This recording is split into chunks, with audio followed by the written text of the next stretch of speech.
1 cup ময়দার সাথে একটা ডিম দিয়ে সকাল বিকেল অথবা বাচ্চাদের টিফিনের নাস্তা খুব সহজে বানিয়ে নিয়ে সন্ধ্যাটা জমিয়ে নিতে পারেন জাস্ট 1 কাপ চায়ের সাথে। এবং বাচ্চাদেরকে টিফিনে যদি দেন, বাচ্চারা কিন্তু বন্ধুদের সাথে ভাগাভাগি করে খেয়ে নেবে আর কখনোই টিফিন ফেরত আসবে না। এতটাই টেস্টি এই নাস্তাটা। তো নাস্তাটা বানিয়ে নেওয়ার জন্য প্রথমে মাঝারি সাইজের একটা বাটি নিয়ে নিয়েছি, আর বাটির ভিতরে একটা ডিম আমি ভেঙে নিব। তারপরে এখানে নিব হচ্ছে গিয়ে 1/2 কাপ চিনি, তারপরে হচ্ছে গিয়ে নিব সামান্য 1 চিমটি লবণ। আর লবণটা যদি দেন মিষ্টির ব্যালেন্সটা কিন্তু ঠিক থাকে। তারপরে একটা হ্যান্ড উইংস দিয়ে আমি কিন্তু এই পর্যায়ে বিট করে নিব চিনিটা যে পর্যন্ত একদম গলে না যাবে। আর দেখেন সুন্দর মতো আমি বিট করে নিচ্ছি। আর এই পর্যায়ে কিন্তু এই জিনিসটা করতে হবে এই নাস্তার ব্যাপারে। তো চিনিটা একদম গলে গিয়েছে। তো এই পর্যায়ে আমি এখন এখানে দিয়ে দিব 4 চামচের মতো সুজি। আর সুজিটা যদি দেওয়া হয় এই নাস্তাটা উপর সাইডটা খুবই মচমচে হবে আর ভেতরটা হবে সুন্দর সফট একটা কেকের মতো। তো তারপরে আমি 1 কাপ আটা অথবা ময়দা নিতে পারেন এ পর্যায়ে যার হাতের কাছে যেটা আছে। তো আমি এখানে ময়দা নিয়ে নিয়েছি 1 কাপ। আমি একবারে দিব না, 2 থেকে 3 বার দিয়ে একটা মোটামুটি সফট ডো বানিয়ে নেব। তারপরে 4 চামচ গুঁড়ো দুধ, 1/2 চামচ বেকিং পাউডার তো দিয়ে এখন হাত দিয়ে মেখে নিব একদম সুন্দর একটা সফট ডো যে পর্যন্ত না হবে ওই পর্যন্ত।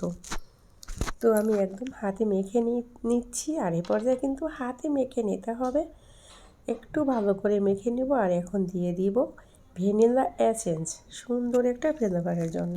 তো ভ্যানিলা এসেন্সটা দিয়ে সুন্দর করে মেখে নিয়েছি। এখন এই পর্যায়ে কিন্তু আমি হাতটা ধুয়ে নেব।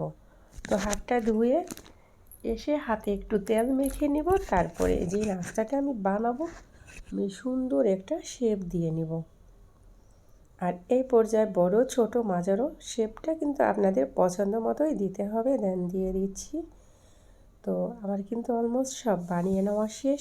এখন আমি কিন্তু আর ছোট্ট একটা বাটিতে পানি নিয়ে নিয়েছি, আর এখানে তিল নিয়ে নিয়েছি ফ্রিজে, মানে আমার যতটুকু প্রয়োজন। তো এখন পানির ভিতরে একটা নাস্তা দিয়ে দিব আর তিলের ভিতরে কোটিং করে নেব। এই পর্যায়ে যদি পানির ভিতরে না দেন ভাজার সময় কিন্তু তিলটা উঠে যাবে। এই পর্যায়ে যদি নাস্তাটা আপনি তিলে এমনিতেও গড়িয়ে নেন এইভাবে হয়ে যাবে, বাট ভাজার সময় তেলটা কিন্তু উঠে যাবে। আর যদি পানির ভিতরে দিয়ে তারপরে তেলে কোটিং করে নেন তেলটা কিন্তু ভাজার সময় একদম উঠবে না। তো বানিয়ে নেওয়া শেষ সম্পূর্ণ। তো এখন আমি একটা কড়াইয়ে তেল বসিয়ে দিয়েছি পর্যাপ্ত।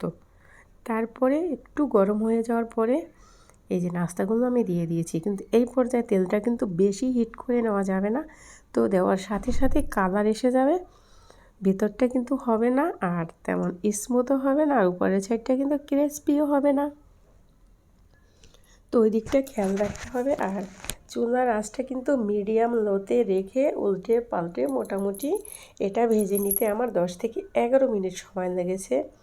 আর এই সময়টাই কিন্তু লাগবে, এটা ধৈর্য সহকারে ভেজে নিতে হবে। আর এটা কখন বুঝবেন যে পারফেক্ট হয়েছে, দেখেন প্রত্যেকটার মুখ কিন্তু ফেটে গিয়েছে।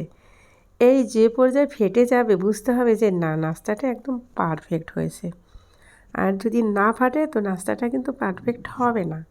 তো দেখেন ভাজার সময় কিন্তু তিল তেমন একটা ওঠেই নাই, সুন্দর যেমনকার তিল তেমনই রয়েছে। আর ওই সময় যদি পানির ভিতরে না দিতেন, এমনিতেও যদি আপনারা তিলে গড়িয়ে নিতেন এভাবে লেগে যেত, ভাজার সময় উঠে যেত। দেন আমার 11 মিনিট উল্টে পাল্টে আমি একদম লালচে করে ভেজে নিয়েছি। এখন নামিয়ে নেব।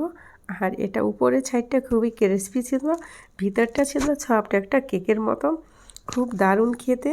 সাথে যদি 1 কাপ চা হয়, আর এই টাইপের নাস্তা কিন্তু বাচ্চারা খুব পছন্দ করে, ওদের টিফিনও খুব সহজে বানিয়ে দিতে পারেন। রেসিপিতে এই পর্যন্তই ছিল। খোদা হাফেজ।